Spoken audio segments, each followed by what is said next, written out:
Nais ng grupong Bayan Muna na managot at pagbayarin ng danyos ang Manila Water sa kanilang mga customer matapos ang ilang linggong water service interruptions.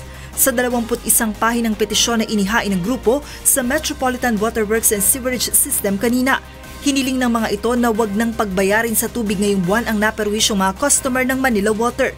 Iginiit rin nila na dapat ay makatanggap ng dagdag kompensasyon ang mga naapektuhang residente dahil sa pagod at laki ng ginastos ng mga ito magkatubig lamang. Yung gastos nila sa nakaraang mga linggo para lang makabili ng drum, mga timba, makabili ng bottled water ay napakalaki kumpara doon sa kanilang average monthly bills. Gusto rin ng grupo na magsagawa ng public hearing ang MWSS at Manila Water upang marinig ang hinaing at pasakit na dinanas ng mga consumer. Bukod sa Bayan Muna, personal ring nagreklamo kanina sa MWSS si Mang Jose na residente ng Mandaluyong City. Akala namin hanggang 4 araw lang, inabot po kami ng 1 linggo. Yung tatay ko nga hindi ko nga naidala sa hospital dahil dapat may siya, therapy lagi siya ng 3 beses sa 1 linggo.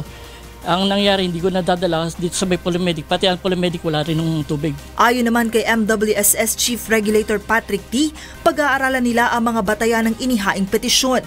Nagpulong na ang MWSS at mga opisyal ng Manila Water upang alamin kung may ayuda silang maaaring ibigay sa mga naapektuhang customer at ipakiusap kung posibleng mapagbigyan ng hiling ng mga ito na wala na munang singilan ngayong Marso.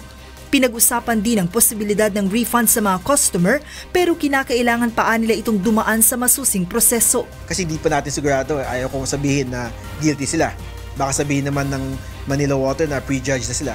Hindi ko po sila piniprejudge, so klaro lang, hindi ko po sasabihin na kailangan po sila mag-rebate. Pinag-aaralan lang po natin yan. Nag-issue na ang MWSS ng notice to explain at pinagpapaliwanag ang Manila Water kung bakit hindi sila dapat pagmultahin sa nangyaring aberya batay sa mga nakapaloob sa concession agreement.